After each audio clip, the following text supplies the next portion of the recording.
ጤና ይስጥልን ውድ የፕሮግራማችን ተከታታዮች ያላችሁት አጀብ የዩቲዩብ ቻናላችን ላይ ነው። በዛሬው ዝግጅታችን በጥንት ቻይናውያን ይዘወተር ስለነበረ የእግር ማሰር ልማድ እናስቃኛችኋለን። ይህ ልማድ ቻይናውያን ሴቶች ከ4 እና ከ5 ዓመታቸው ጀምሮ ያልጠነከሩት የእግሮቻቸው አጥንቶች በተደጋጋሚ እየተሰበሩና እየታሰሩ የሚፈልገውን ቅርጽ እንዲይዙ የሚደረግበት ሲሆን እንዲህ አይነት ዘለቄታዊ የአካል ጉዳትን የሚያመጣ ባህልን ለምን ተግባራዊ ያደርጋሉ ብላችሁ ከጠየቃችሁ መልሱ በአንድ ቃል ፋሽን የሚል ነበር። በዛሬው ዝግጅታችን ከ5 ክፍለ ዘመናት በላይ የዘለቀውን የቻይናውያን የእግር ማሰር ልማድ በሰፊው እናስቃኛችኋለን። እስከ ዝግጅታችን ፍጻሜ ድረስ አብራችሁን ሁኑ።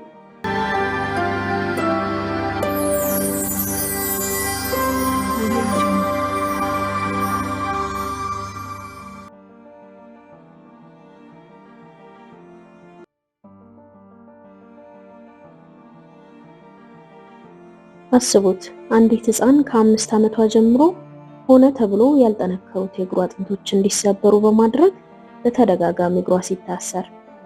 ሰው እንዲህ ያለ የእድሜ ልክ በሽታ ላይ የሚጥል ነገር ለምን ያደርጋል ብላችሁ ከጠየቃችሁ ደግሞ መልሱ በአንድ ቃል ፋሽን የሚል ይሆናል። በዛሬው መሰናዷችን ስለ ቻይናውያን እግር የማሰር ባህል አንዳንድ አስገራሚ እውነታዎችን እናስቃኛችኋለን። እስከ ዝግጅታችን ፍጻሜ ድረስ አብራችሁን ሁኑ። የቻይናውያን እግርን የማሰር ባህል የህፃናትንና ወጣት ልጃገረዶችን እግር ቅርጽን ለማስተካከል ሲባል አጥንቶቹን በተደጋጋሚ እየሰበሩ ለዓመታት አጥብቆ የማሰር ሂደት ነው። የእግርን ቅርጽና መጠን ለመለወጥ ሲባል የሚከናወነው ይህ ሂደት ከባድና ረጅም ከመሆኑም በተጨማሪ እግራቸውን የሚያስሩ ሴቶችን እንቅስቃሴ በእጅጉ ከመገደቡ በላይ ዘላቂ የአካል ጉዳትን የሚያስከትል ነው። በአጠቃላይ በቻይና ከ10ኛው እስከ 19ኛው መቶ ክፍለ ዘመን የተገበረ የነበረው ይህ ፋሽን በ5 ስርወ መንግስታት ውስጥ ሲተገበር ቆይቷል። አብዛኛውን ጊዜ ከ4 እስከ 6 ዓመት ባለው የእድሜ ክልል በሚገኙ ህፃናት ላይ እግር የማሰር ልማድ ይከናወን ነበር። ምክንያቱም በዚህ እድሜ የህፃናቱ አጥንት ያልጠነከረ በመሆኑ ለመስበርና የሚፈልጉትን ቅርጽ ለማስያዝ ቀላል ነው ተብሎ ስለሚታሰብ ነበር። ብዙውን ጊዜ የእግር ማሰሩ የሚጀምረው እግሮች የመደንዘዝ ዕድላቸው ከፍተኛ በሚሆንበት በክረምት ወቅት ነበር። የህፃናቱን እግር በሞቀ ውሃ ወይም በእንስሳት ደም በመንከር ይጀምራል። ከዚያም ከአውራ ጣት በቀር ሁሉም የእግር ጣቶች እየተሰበሩ ወደ ውስጥ ይታጠፉና የሚፈለገውን ሰኮና ቅርጽ እንዲይዝ ተደርገው በጥጥ ማሰሪያ ጥብቅ ተደርገው ይታሰራሉ። በየ2 ቀኑ እየተፈቱም በደንብ እየተጸዱ እንደገና ከመታሰራቸው በፊትም መገጣጠሚያዎቹን ይበልጥ ለማለዘብ እስኪደማ ድረስ ሊታሽና አጥንቶቹ ሊሰባበሩ ይችላሉ። ከዚያ እንደገና ይጠቀለላል። መጠቅለያው በእያንዳንዱ ጊዜ እየጨመረ የሚሄድ ሲሆን ዝርዝር ሂደቱ እንደ ዘመኑና አካባቢው ሊለያይ ይችላል። ለምሳሌ የሲቹዋን ሴቶች ኩከምበር እግር የሚባለውን የሚከተሉ ሲሆን ቁርጭምጭሚትን ሳይነካ የእግር ጣቶችን በመሰባበር በውስጠኛው የእግር ክፍል ውስጥ እንዲገቡ የሚደረግ ነው። የማቹዙ ሴቶች ደግሞ ከዚህ አነስ ያለ ሂደትን ይከተሉ ነበር። እግራቸው ቀጠን ያለ መልክ እንዲኖረው በማሰብ ጥብቅ አድርገው ጠቅልለው በማሰር ሙሉ በሙሉ በታሰሩት እግሮቻቸው ለመራመድ እንዲረዳቸው የአበባ ሳህን በመባል የሚታወቅ ልዩ የመድረክ ጫማ ይለብሱ ነበረ። የኩቻ ሴቶች ደግሞ ከነዚህ ሁሉ በተቃራኒ እግሮቻቸውን በፍጹም አያስሩም ነበር። የእግር ማሰር ልማዱ ከደቡብ ይልቅ በሰሜኑ የቻይና ክፍል በጣም በስፋት ይተገበር ነበር።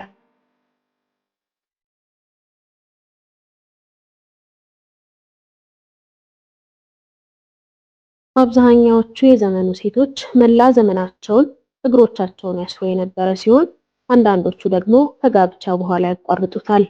በእርግጥ እግር የማሰር ልማዱን ማቋረጥ እረፍት የሚሰጥ ጥሩ ውሳኔ ሊመስል ይችላል። ነገር ግን ሂደቱን ለመቀልበስ መሞከር በራሱ ለመጀመሪያ ጊዜ እንደማሰር ሁሉ እጅግ የከፋ ነበር። ምናልባት የእግር ማሰር ሂደቱ ይህንን ያህል በስቃይ የተሞላና የእድሜ ልክ አካል ጉዳተኝነትን የሚያስከትል ከሆነ ለምን ያደርጉታል ብላችሁ እያሰባችሁ ይሆናል። አንደኛው ምክንያት ይህ የቻይናውያን እግርን የማሰር ልማድ የመጣው በከፍተኛ የኑሮ ደረጃ ላይ ከሚገኙት የማህበረሰብ ክፍሎች በመሆኑ የኑሮ ደረጃን ማሳያ ተደርጎ ይወሰድ ነበር። ኋላም ወደ ታችኛው የኑሮ ደረጃ ማህበረሰብ ሳይቀር በመዝለቅ በአብዛኛው ማህበረሰብ በስፋት ተግባራዊ ሆኖ ቆይቷል። ሌላኛው ምክንያት ደግሞ በጥንቷ ቻይና ትናንሽ እግሮች የቁንጅና መለኪያ ተደርገው የሚታሰቡ በመሆናቸው ነው። በወቅቱ ትናንሽ እግሮች ያላት ሴት እንከን የለሽ የሆነች ተደርጋ የምትታሰብና በሁሉም ወንዶች የምትፈለግ መሆኗ ነበር። በታንግ ስርወ መንግስት በ850 ዓመተ ምህረት አካባቢ ተጽፎ የተገኘው የዢያን ዜና መዋዕል ጫማዋን በቤተ መንግስት ጥላ ስለጠፋች ስለ አንዲት ትንሽዬ እግር ስላላት ሴት ይተርካል። ልጅቷ እግሯ በጣም ትንሽ በመሆኑ ጫማዋ ለሌላ ሴት የሚለካ አልነበረምና ንጉሱም ከብዙ ፍለጋ በኋላ በትንሹ እግሯ አማካኝነት ፈልጎ ሊያገኛት መቻሉንና ኋላም መጋባታቸውን ይገልጻል። ይህ ተረት በዘመናችን ሲንደሬላ በሚል የሚታወቀው ተረት ጋር ተመሳሳይነት ያለው ሲሆን ምናልባትም ተረቱ ከዚህ የጥንቱ የቻይና ዜና መዋዕል ሳይኮረጅ እንዳልቀረ ብዙዎች ይናገራሉ። እግርን የማሰር ልማድ በከፍተኛው የኑሮ ደረጃ ማህበረሰብ ብቻ ሳይወሰን በሰራተኛውም ክፍል ሳይቀር በስፋት ይተገበር ነበር። በሰራተኛው ማህበረሰብ ውስጥ የሚገኙ ሴቶች አብዛኛውን ስራቸው እንደ ሽመናና መሰል በእጅ የሚሰራ በመሆኑ ከመንቀሳቀስ ይልቅ ረጅም ጊዜ መቀመጥን ይጠይቅ ነበር። በዚህም ምክንያት አብዛኛዎቹ ሴቶች እግራቸውን የማሰር ልማዱን ይተገብሩት ነበር። የ93 ዓመቷ ሱን ቾይ ጎቹ እግሯን የማታስር ሴት ባል የማግኘት እድሏ የጠበበ እንደነበር ገልጻ አብዛኛዎቹ እናቶችም የልጃቸውን የወደፊት እድል እንዳይበላሽ ሲሉ ይህንን በስቃይ የተሞላ ልማድ ባልጠነከሩት ህፃናት ላይ ማድረግ ግድ እንዳላቸው ትናገራለች። እንደ ሱን ገለጻ እናቷ እግሯን ማሰር እንዳለባት አጥብቃ ተወተውታት የነበረ መሆኑንና በዚህም መላ ዘመኗን እግሯን ማሰሯን አስታውሳ ድርጊቱ በማያዋራ ስቃይ የተሞላ ከመሆኑም በላይ ዘላቂ የሆነ የአካል ጉዳት ያስከተለባት በመሆኑ አሁን ላይ ያን ማድረጓ በእጅጉ እንደሚጸጽታት ትናገራለች። በእርግጥ ይህ እግርን የማሰር ልማድ በትክክል መቼ እንደተጀመረ ባይታወቅም በአፈ ታሪክ ግን ከ483 እስከ 501 ዓመተ ምህረት ደቡባዊ ቻይናን ይገዛ በነበረው ንጉሠ ነገሥት ዣኦ ባቾቹዋን ዘመን ትኖር ከነበረችው በትናንሽ እግሮቿ ታዋቂ ከነበረችው ሃን የተባለች ወጣት እንስት መጀመሩ ይነገራል። ታሪኩ እንደሚለው ይህች እንስት በአንድ ወቅት ወርቃማው የሎተስ ምስል ባለበት ወለል ላይ የዳንስ ትርኢት ስታሳይ ንጉሱ በጭፈራዋ እጅግ በመደነቁ የሎተስ አበባ የሚል ስም ሰጥቷታል። ምንም እንኳን ፓን እግሯን ማሰሯን የሚጠቁም ምንም አይነት ማስረጃ ባይገኝም ምናልባት የሎተስ ጫማ ለሚለው ቃል ኋላም ለእግር ማሰር ልማዱ ምክንያት ሊሆን ይችላል ተብሎ ይታመናል።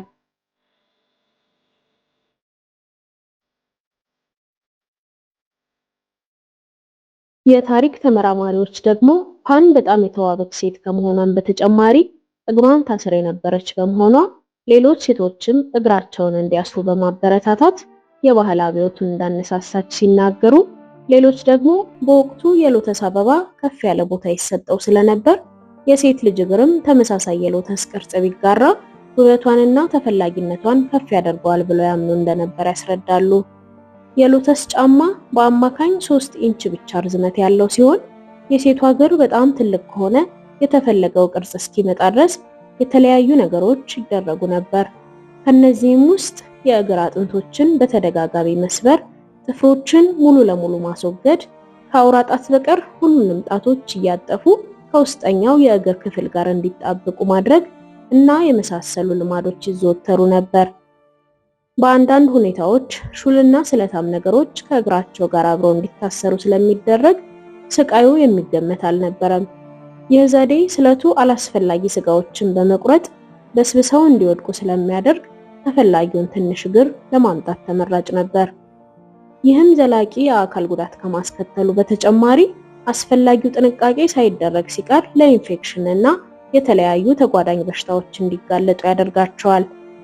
ሌላው ችግር እግራቸው የሚታሰርበት ማሰሪያ የጠበቀ በመሆኑ በእግር ውስጥ ያለውን የደም ፍሰት የሚገድበው ስለሆነ በቂ የደም ዝውውር አለመኖሩ ቁስሎች በፍጥነት እንዳይድኑ እንቅፋት ይሆንባቸው ነበር። ይህም ከፍ ሲል የስጋ መበስበስን ያስከትላል። በዚህም ከአጠቃላይ ቁጥር 10% የሚሆኑ ሰዎች ሕይወታቸው አልፏል። እግርን ማሰር በቀጥታ በእግራቸው ላይ ሊደርስ የሚችለው ጉዳት ግልጽ ቢሆንም ጉዳቱ በዚህ ብቻ አልቆመም። ቀሪው የሰውነት ክፍልም ለተለያዩ ጉዳቶች ተጋላጭ ነበር። እግራቸው የታሰሩ ሴቶች የዳሌና አከርካሪ አጥንቶቻቸው ላይ ጉዳት በማስከተሉ ለአጥንት ስብራት እንዲጋለጡ ከፍተኛ አስተዋጽኦን አድርጓል። በ13ኛው መቶ ክፍለ ዘመን ቻይናዊ ምሁር ቼር ሹይ ልማዱን በመተቸት ያልጠነከሩ ሕፃናትን ትናንሽ እግሮች በመሰባበር ለስቃይ መዳረግ መቆም አለበት ሲል ከተቃወመ በኋላ በ1668 ንጉሱ ይህ ልማድ በአዋጅ እንዲታገድ አደረገ። ምንም እንኳን የንጉሱ ሐሳብ ጥሩ ቢሆንም ህዝቡ ክልከላውን ወደ ጎን በመተው ልማዳቸውን ስለገፉበት በመጨረሻ ክልከላውን ለማንሳት ተገዷል። በ18ኛው መቶ ክፍለ ዘመን የነበሩት ቻይናውያን ጸሐፊዎችን ጨምሮ ክርስቲያን ሚስዮናውያንም ይህ እግርን የማሰር ልማድ ጎጂ መሆኑን በመግለጽ ተቃውመውታል። በ1941 የተካሄደውን አብዮት ተከትሎ እግር የማሰር ልማዱ እስከ 1949 ድረስ ሙሉ በሙሉ ሳይቋረጥ የቆየ ሲሆን በ1999 የቻይና ህዝባዊ ሪፐብሊካዊ ፓርቲ የመጨረሻውን የሎተስ ጫማ ማምረቻ ፋብሪካ እስከ ወዲያኛው እንዲዘጋ በማድረግ ይህን ልማድ ለአንዴና ለመጨረሻ ጊዜ ማስቆም ችሏል። ውድ ተመልካቾቻችን በአንድ ወቅት ለበርካታ ሴቶች ሞትና የአካል ጉዳት ምክንያት የሆነውን የቻይናውያን እግርን የማሰር ልማድ ያጋራንበት የዛሬው ፕሮግራማችን የተከታተላችሁትን ይመስል ነበር። ዝግጅታችንን ከወደዳችሁት ላይክ ማድረግ አትርሱ። ሐሳብ አስተያየቶቻችሁንም እንዲሁ በኮሜንት ብታጋሩን ደስ ይለናል። በቀጣይ በሌላ ታሪካዊነት ስለምንመለስ ቻናላችንን ሰብስክራይብ በማድረግ ቤተሰብ ይሁኑ።